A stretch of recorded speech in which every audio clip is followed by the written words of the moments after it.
کبھی کبھار ایسا لگتا ہے کہ جیسے اللہ ہماری دعائیں نہیں سن رہا، ہماری دعائیں قبول نہیں کر رہا، اور تب آنکھیں بھیگنے لگتی ہے اور دل تھکنے لگتا ہے۔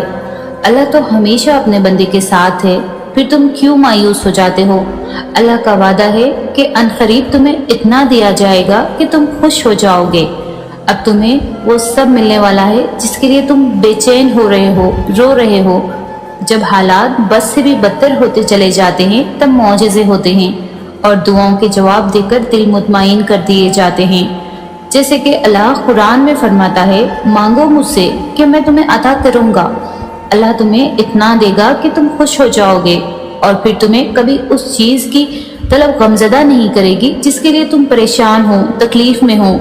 تہجد پڑھنے والوں کو معجزوں کا انتظار نہیں کرنا پڑتا۔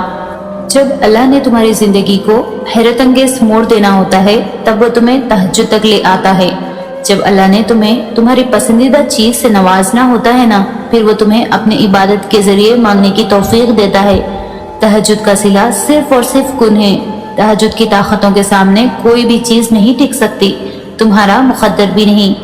دعا بندے کو اپنے قریب کر دیتی ہے۔ اس وقت میں بندہ اپنے رب کو مناتا ہے جب تک کہ رب راضی نہیں ہو جاتا۔ انکار تو اللہ کے در پر ہے ہی نہیں۔ جو تم نے مانگ لیا وہ مل گیا۔ یاد رکھو، جو اللہ سے دعاؤں کا سلسلہ نہیں توڑتے، اللہ ان کو ان کی چاہت سے جوڑ دیتا ہے۔ کیا یاد نہیں تمہیں اللہ کے وعدے؟ اسی توکل سے تم اللہ کو پکارتے رہو۔ اللہ کی تدبیریں تمہاری سب آزمائشوں سے بڑی ہے۔ تھک کر دعاؤں سے پیچھے مت ہٹ جانا، بلکہ دعاؤں پر ڈٹ جانا، اور اللہ صبر کرنے والوں سے محبت کرتا ہے۔ اللہ فرماتا ہے، صبر کرنے والوں کو خوشخبری سنا دو، اور پھر اس صبر کے بعد تمہارے لیے وہ معجزے ہیں جو تمہیں اس حد تک حیران کر دیں گے کہ تم اپنا ہر درد بھول جاؤ گے۔ جن دعاؤں کو مانگتے مانگتے تم تھک چکے ہو، وہ اللہ کے ایک کن کا آغاز ہے۔ توکل یہ تو نہیں کہ تم اللہ سے مانگنا چھوڑ دو، توکل تو یہ ہے کہ تم اللہ کے معجزوں کا تب بھی انتظار کرو جب ہر امید ختم ہو چکی ہو۔ اللہ تو دل میں رہتا ہے نا، تو پھر دعاؤں کے پورا ہونے کی جو امید اب تک تمہارے دل کا حصہ ہے، وہ اللہ کی رضا کے بغیر کیسے ہو سکتی ہے؟ توکل تو یہ ہے کہ تم تب بھی اللہ کی قدرتوں سے انکار نہ کرو جب مقدر تمہیں ہرا چکا ہو۔ توکل تو یہ ہے کہ تم تب بھی اللہ کی حکمتوں پر یقین رکھو جب تم درد سے ٹوٹ چکے ہو۔ پھر دیکھو کیسے اللہ اپنی مدد بھیج کر تمہیں دکھائے گا کہ اللہ توکل رکھنے والوں کو کبھی مایوس نہیں کرتا۔ تم ہمیشہ اللہ کے جواب کا، اس کے اشارے کا انتظار کرتے ہو۔ اللہ تمہیں یہاں تک اسی لیے تو نہیں لایا کہ تم اس سے بدگمان ہو جاؤ۔ اب جب اللہ تمہارے دل کو دعاؤں میں الجھائے ہوئے ہے اور تمہارے سر کو سجدے میں جھکائے ہوئے ہے، اس نے تمہیں چن کر خاص کر لیا ہے، اپنے قریب کر لیا ہے، اس وقت میں تم یہ سوچنے لگو کہ شاید اللہ نے تمہاری دعائیں سنی ہی نہیں۔ اگر تھک گئے ہو تو پھر بھی ہاتھوں کو اٹھاؤ اور اللہ کو بتاؤ کہ تم اس کی رحمت سے مایوس نہیں ہو۔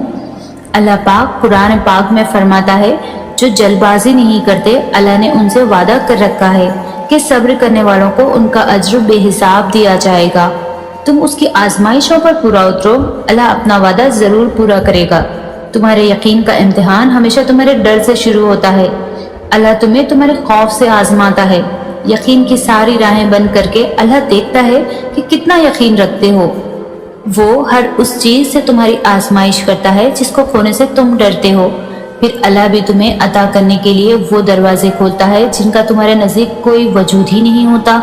پھر جب بند راستوں کے باوجود بھی تم مانگنا نہیں چھوڑتے، صبر سے اللہ کے کن کا انتظار کرتے ہو، پھر تم پر اللہ کی رحمتوں کی ایسی بارش ہوتی ہے جس کا تم نے کبھی تصور بھی نہیں کیا ہو۔ اور پھر تم پر وہ وقت بھی آئے گا جب تم مسکرا اٹھو گے اور یہ کہو گے کہ اللہ نے مجھے یوں خوش کر دیا جیسا کہ میں نے کبھی سوچا بھی نہیں تھا۔ انشاءاللہ وہ القادر ہے، ہر چیز پر قدرت رکھتا ہے۔ اگر درد رات بھر تمہیں سنے نہیں دیتا تو جان لو اللہ منتظر ہے تمہارا۔ تو بس پھر صبر کرو، یہ اللہ ہی کے فیصلے ہیں کہ وہ تمہیں کب اور کیا دیتا ہے۔ تو پھر یہ کیوں ملا اور وہ کیوں نہ ملا، یہ سوچنا تمہارا کام نہیں ہے۔ تمہارا کام بس دعا کرنا اور یقین رکھنا ہے، کیونکہ تم خود اپنے لیے اچھے اور برے کا فیصلہ نہیں کر سکتے۔ دعائیں قبول ہوتی ہے، ہر مشکل کے ساتھ آسانی ہے، ہر رات کے بعد دن ضرور آتا ہے۔ اور اللہ اپنے بندوں کو کبھی بھی مسلسل تکلیف میں نہیں رکھتا۔ یہ تم سے کس نے کہہ دیا جو چھین جائے وہ لوٹایا نہیں جا سکتا؟ کیا تم نے سنا نہیں حضرت موسیٰ علیہ السلام کا واقعہ کہ حضرت موسیٰ علیہ السلام کو اپنی والدہ کے پاس لوٹا دیا گیا؟ اللہ ہر اس چیز کو واپس لے آتا ہے تمہارے پاس۔ اللہ ان چیزوں کو تم سے دور اسی لیے کرتا ہے کیونکہ تم ان سے ایسی محبت کرنے لگتے ہو جس کا حقدار صرف و صرف اللہ ہے۔